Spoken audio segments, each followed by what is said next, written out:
Hi guys, my name is Christine and I'm a dating, relationship and personal development coach. And today I'm talking about when your ex is no longer interested, right? So if you feel like your ex is no longer interested, what can you do, right? And sometimes therein lays the problem, right? Therein lies the problem because you're thinking of what you should do, right? What can I do to fix this? What can I do to resolve this? What can I do to get my ex interested in me again? Right? And a lot of people think mistakenly that they need to say something, that they need to reach out, that they need to somehow do some sort of grand gesture to show how great that they are in front of their ex, or to show their ex how much they care about them still. When actually the best thing to do is the exact opposite of that, which is to go into no contact, right? So if you feel like your ex is no longer interested, right, and you really do think that your ex is no longer interested, the best thing that you can do is to remove your interest, to remove your attention from them, and to go into no contact. Now, the way that I see no contact may be a bit different than a lot of people who talk about no contact on the internet, and that is, when you do no contact, you have to assume that no contact is forever and that you're never going to hear from your ex again, right? And what I mean by that is that, and why that works basically, is because you're not giving yourself a timeline, right? Because a lot of coaches give you like, oh yeah, you should do no contact for a month and then text them, or you should do no contact for 45 days and then text them, or something like that. But no, you should do no contact forever, basically. Okay. And the reason why is because if you contact them at the wrong time, or if you don't give it much time, right, then you're going to ruin things. Like if the anticipation was building and they was thinking about reaching out to you, but they were still a little bit on the fence about it, and then you start messaging them again, it's just going to ruin the whole thing, right? But if your ex still likes you and still cares about you, they will reach out to you eventually, right? And this is what a lot of people get worried about. They get worried that if they go into no contact, their ex is not going to contact them again. And the hard truth is that actually may be true, right? And the reason why that may be true is because your ex may have completely fallen out of love with you and has no interest in getting back with you whatsoever, no matter how much time passes, right? Okay, and that's what most people are scared of, right? But the other side of that is if there is a slither of hope there, if they do still like you, if they do still care about you, they will reach out eventually. They will. You just got to hold tight, essentially, right? And not get too emotional and get too gung-ho, right? And basically message them way too soon, right? Because what you've got to remember as well with exes who have completely fallen out of love with you, right?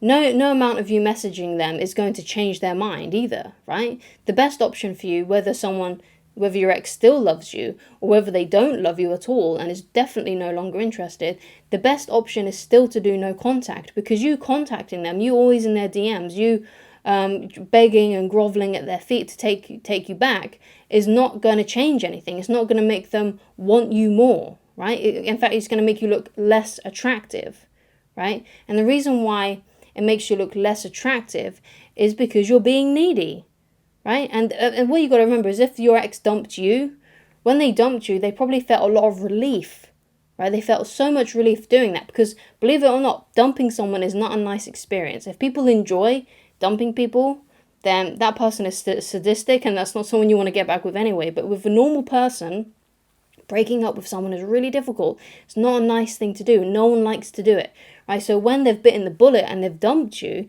they actually feel relief and they feel good. The worst thing that you can do is start messaging them because they've had all this relief, and now you're not letting them go, right? And then they feel more trapped, basically, and then therefore less attracted to you. They don't want to get back with you if they feel trapped, right? If you love someone, I know it's a cliche saying, but you've got to set them free, right? And then if they love you and they care about you, that once there's been enough time and space between you two guys, they'll feel a lot better, right? And they'll maybe feel more attracted to you because they've had some breathing time to actually think about the relationship and to reflect. And they can't miss you. They won't have enough time to reflect if you're still messaging them, if you're still trying to contact them, if you're still liking their posts on Facebook, if you're still watching their stories consistently. That's not giving them the break that they need. They need zero notifications from you. So when they open up their phone, it should be just a blank screen in regards to you, right? That's what they need, okay? So if you feel like your ex is no longer interested, you need to do no contact. Now, there are probably some people watching this who can't do no contact completely. Like, for example, you work with your ex and you have to talk to them, right? Because it's part of your job. Now, if you work with your ex and you don't have to talk to them, then there's no reason that, especially if they work in a different department, you don't even see them, right, at all, then that's fine. You don't need to contact your ex, right, at all, right? Because sometimes people use that as an excuse, like, oh yeah, I can still email my ex because we work in the same building. No, right? If you work together, right, and you're literally in the same environment, the same office, and you see each other, then yeah, you may need to say good morning, hello, and all that kind of stuff. But if they work in a different side of the building and you never see them, then you don't need to talk to them, okay?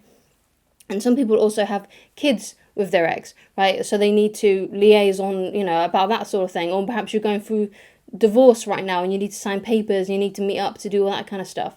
Whenever you are dealing with your ex in this kind of way, whether you work with them or whether you have kids with them, or whether you still got some entanglements, like you need to get divorced and all that kind of stuff, or you got things to collect from the house and all that kind of, like, if you got those kinds of things to do and you need to contact your ex, then you need to talk to them in a business-like manner and not an emotional manner. So whenever you need to message your ex, you talk to them solely about what you need from them or what you need to do, right? That you don't get emotional about it. You don't start inquiring about them. You don't start saying like, hey, how are you? What have you been up to? Having a little chit chat, trying to prolong the conversation. No, you should be used to saying like, hey, if you need to collect your stuff, then you're like, hey, when can I pick up my stuff tomorrow, or whatever it may be? Or, hey, when can you sign this paper? Or if there's something to do with the kids, like, hey, is it all right if you pick up Timmy from football practice today? Right? Something like that, right? It should not be about them. It should not be about you. It should be not about sharing emotions and feelings and how you feel. It should not be about that at all, right? It should always be very businesslike, unless, for whatever reason, they initiate things with you. Right? If they initiate a conversation with you and they're asking about you and and they are, you can reply to that, right? But the main rule in the no contact rule when it comes to dealing with an ex that's still in your life that you have to talk to, it's best to talk to them in a business-like manner, right? And that's what you should do if you have to speak to your ex in that kind of way and you can't really avoid them, okay? So I highly recommend as well that if you're really hell-bent on getting your ex back, to go and check out my audio on how to get your ex back. If you've already watched that video, then please go and watch it again to help you retain the information, because sometimes when we watch or read or listen to something, we only retain only just a small percentage of that information. So I highly recommend that you go back to it again and again and again. And I feel like it will also help you stay mentally strong while you're going through this breakup, while you're going through this situation. So thank you so much for watching. If you'd like to get in touch with me personally and you'd like coaching with me, then please go to www.christineloveridge.com, and I shall talk to you again very soon. Goodbye.